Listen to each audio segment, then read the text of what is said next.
good morning and a very, very happy morning. So, every day I tell you it's a new day, but then it is a new day. So, we are reading a book, The Power of Now, and the writer is Eckhart Tolle.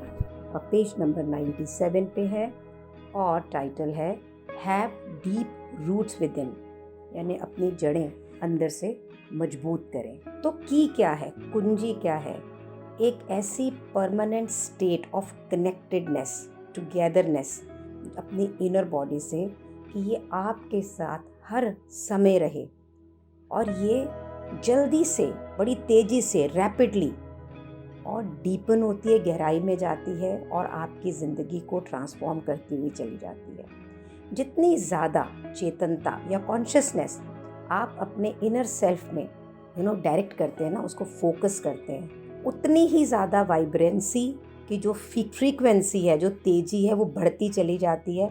इस तरह से जैसे light नहीं होती है, light बिल्कुल brighter brighter करते जाते हैं ना, अगर स्विच को अपने टर्न करते हैं, डिम स्विच वाला जो होता है, तो उसको जैसे हम अगर घुमाएं तो लाइट बढ़ती बढ़ती चली जाती है ना।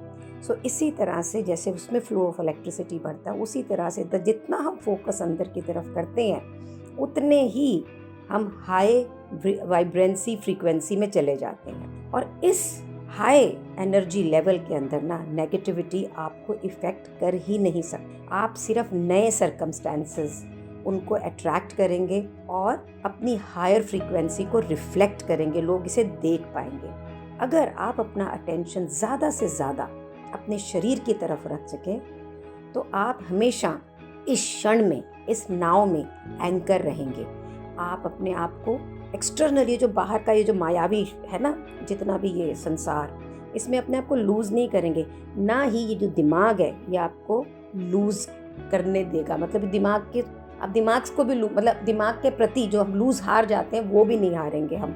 थॉट्स, सोच, इमोशंस, भावनाएं, फियर, डर, डिज़ायर, इच्छाएं, हो सकता है ये वहाँ पे हों सब तरह के, लेकिन ये आप पर हावी नहीं होंगी। सो राइटर कहते हैं अपनी ना अटेंशन को, अपना जो ये बिल्कुल फोकस है ना, इसको आप एग्जामिन करिए, इसको देखिए कि वो इस समय कहाँ पर है। क्या मैं आपसे पूछ रही हूँ, you are listening to me, आप मुझे सुन रहे हैं या आप साथ में कोई बुक में पढ़ रहे हैं? क्या ये आपका फोकस ऑफ अटेंशन है? क्या आप सही तौर पे पेरिफेरली अवेयर हैं कि आपकी सराउंडिंग्स और लोग और वो हैं? और भी जाने कि क्या यहाँ पे अभी दिमाग में भी कोई एक्टिविटी चल रही है, साथ साथ में आप कुछ सुन भी रहे हैं, या कोई मेंटल कमेंट्री यानी कोई व्याख्या, टिक्का, टिप्पणी साथ में मैं बोल रही हूँ और आपके दिमाग में साथ में कोई टिक्का, टिप्पणी, कोई व्याख्या, कोई कमेंट्री चल रही है, साथ में घर में क्या हो रहा है वो भी दिख रहा है जब आप इसको सुन रहे हैं। Yet there is no need for any of this to absorb all your attention. आप ये सब कर रहे हैं, लेकिन क्या ये ज़रूरी है कि आपकी अटेंशन, आपका फोकस इस सब को एब्जॉर्ब करे? सो ये देखिए कि क्या आप अपने इनर बॉडी से इस समय पूरे टच में रह सकते हैं? क्या आप अपनी अटेंशन को अंदर रख सकते हैं? और don't let it all flow out. और इस अटेंशन, ये जो फोकस है ना, इसको बाहर फ्लो मत होने दीजिए। अपनी पूरी बॉडी को अंदर से फील करें और उसकी एनर्जी को फील करें। Believe me, I am feeling it now. So ये ऐसा पता कैसे लगेगा आपको? आपको ऐसे लगेगा कि जैसे कि आप अपने खुद के शरीर को सुन रहे हैं और पढ़ रहे हैं। और राइटर का कहना है इसी प्रैक्टिस को आप जितने भी आने वाले दिन हैं, सप्ताह हैं, उसके अंदर यूज़ करें। अपनी सारी अटेंशन को दिमाग को ना दें और ये जो बाहरी दुनिया है इसको भी ना दें, जो मायावी जाल है। हाँ, by all means focus on what you are doing. बिल्कुल फोकस करना है जिसको आप कर रहे हैं, but feel the inner body at the same time whenever possible. लेकिन जब भी पॉसिबल है तो अपनी इनर बॉडी को पूरा फील करें। स्टे रूटेड विद इन, अपनी जड़ों के अंदर ऐसे लगे जैसे कि मैं उसके अंदर रूटेड हूँ। And then observe how this changes your state of consciousness and the quality of what you are doing. और राइटर का कहना, फिर देखिए कि आपके चेतन मन की अवस्था क्या है, स्टेट ऑफ कॉन्शियसनेस, और जो आप कर रहे हैं उसकी क्वालिटी कहाँ जा रही है। यहाँ मैं आपको एक छोटी सी बात शेयर करना चाहूँगी। ऑफिस में लोग नहीं हैं, कल एक कस्टमर का ऑर्डर था और कोई भी बनाने वाला नहीं था मेरे सिवा। ड्राइवर एक चौकीदार और एक मेरा सुपरवाइज़र। मेरे नेचुरल सेल्फ में अगर मैं होती तो बहुत स्ट्रगल होती, रोती गाती करके ज़रूर देती, क्योंकि इस समय पैसे की ज़रूरत भी है। मेरी पुरानी कस्टमर है, उसके घर में खुशी का माहौल है। सो मैं 2 मिनट के लिए रुकी और मैंने अपने आप से बोला, दिस इज़ व्हाट द इज़नेस, जो हमने इस किताब में पहले कहा, ऑफ टुडे। यही व्हाट सो है कि ये ऑर्डर है और ये पैसा मेरे जीवन के लिए अभी ज़रूरी है, तो मुझे इस पे काम करना है और मैं इससे भाग भी नहीं सकती हूँ, तो लेट्स एन्जॉय। सो मैंने अपनी बॉडी को बोला, तुम इसे रेजिस्ट नहीं करोगी, you will enjoy doing it. और मैंने मेरे ड्राइवर, चौकीदार और मेरे सुपरवाइजर को बोला, चलो अपने पैकिंग करते हैं। हमें सारा काम करने में तकरीबन 2.5 घंटे लगे। 88,000 का बिल बना। लेकिन उस 2.5 घंटे में जो ये तीनों लोग मेरी टीम के थे, उन्होंने इतनी खूबसूरती से मुझे ये बताया कि वो मुझसे कितना प्यार करते हैं, कितना आदर करते हैं। किसी को मेरे पानी पीने की चिंता थी, किसी को एसी चलाने की चिंता थी, लाइए मैम हम कर देते हैं। अगर ऐसा नहीं होता और मैं इस समय ग्राउंडेड नहीं होती, रूटेड नहीं होती, तो चिक चिक कर रही होती, मैंने रियलाइज़ किया कि ये लोग कोई भी प्रोडक्शन के बंदे नहीं थे, बट हमने और डिज़ाइन बहुत खूबसूरत बनाया।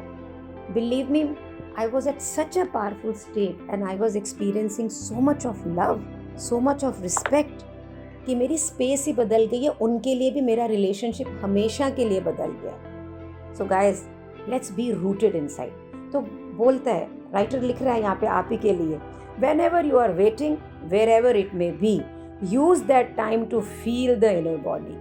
कहीं भी हैं, किसी का इंतज़ार कर रहे हैं, कुछ भी कर रहे हैं, इस समय को इंतज़ार करें अपनी बॉडी को पूरा महसूस करने के लिए। ट्रैफिक जैम्स, लाइन में, क्यू में हैं, ये सारे बिल्कुल मस्त बन जाएंगे, इंजॉयबल बन जाएंगे। और instant of mentally projecting yourself away from the now, कि उस समय जो हो रहा है उससे बाहर जाने की जगह उसी के अंदर और जाएं और अपनी बॉडी के अंदर समाते चले जाएं। ये जो आर्ट है ना, ये जो कला है इनर बॉडी अवेयरनेस की, फोकस की, चेतनता की, ये आपकी जब डेवलप होगी, ये आपको बिल्कुल एक नया इंसान बना देगा। And I can promise you, I feel it, ये एक इतनी स्टेट ऑफ परमानेंट कनेक्टेडनेस, ऐसे लगेगा कि आप अपने बीइंग से बिलोंग करते हैं, और इतनी आपकी ज़िंदगी में गहराइयाँ देंगे जो कि आपने कभी नहीं देखी होगी या सोची नहीं होगी या महसूस ही नहीं करी होगी। It is to stay present as the observer of your mind when you are deeply rooted within your body। कैसा होता है? ऐसा तब होता है, ऐसा होने से जब आप हमेशा दृष्टा भाव से फिर अपने माइंड को देखने लगते हैं। चाहे कुछ भी होगा आपके बाहर, आपको कुछ भी हिला नहीं पाएगा, nothing will be able to shake you. सोचिए वो जिंदगी कैसी होगी जब बाहर का कुछ भी आपको हिला डिला नहीं पाएगा और आप अपनी स्पेस को लूज नहीं करेंगे। Wow, unless you stay present, अगर आप इस मोमेंट में प्रेजेंट नहीं रहते हैं, the inhabiting your body is always an essential aspect of it. तो अपनी बॉडी को इनहेबिट मतलब उसमें रहना, और उसका ये एसेंशियल है, इसका ये ज़रूरी पार्ट है। You will continue to be run by mind, mind तो आपको रन करेगा ही। जो स्क्रिप्ट आपके दिमाग में चल रही है ना, जो आपने इतने समय से कर रही है, जिसने आपको कंडीशन किया हुआ है, ये आपको ज़रूर कुछ ना कुछ रॉब मारेगा, डिक्टेट करेगा, सोचेगा, आपको कुछ भी कहेगा कि ये करो ये करो। लेकिन तो भी आप थोड़े थोड़े इंटरवल्स के लिए, थोड़े थोड़े टाइम के लिए इसमें से बाहर निकल रहेंगे, आपको शायद पता भी नहीं लगेगा। लेकिन दिस इज स्पेशली ट्रू, जब ये ज़्यादा तब सच होता है कि जब कुछ गलत आता है, कोई लॉस हुआ, कोई आप अपसेट हुए, और आपकी जो कंडीशन रिएक्शन है ना, वो इनवॉलेंट्री, तो आपको पता ही नहीं होता कि आप रिएक्ट कर रहे हो, डांट रहे हो, मार रहे हो, रो रहे हो। ये ऑटोमेटिक है, ये प्रिडिक्टेबल है, और सबको पता होएगा, घर के अंदर या आस के आसपास को ऐसा होएगा और ये ऐसे करेगा, ऐसा होएगा, ऐसे करेगी। मेरे हस्बैंड आज से पहले, कुछ दिनों से पहले, मुझे कोई भी चीज़ नेगेटिव तब तक नहीं बताते थे जब तक कि वो उसकी पूरी भूमिका नहीं बांध लेते, तो उनको पता था मैं बिल्कुल अपसेट हो जाएंगी। अब ऐसा नहीं है।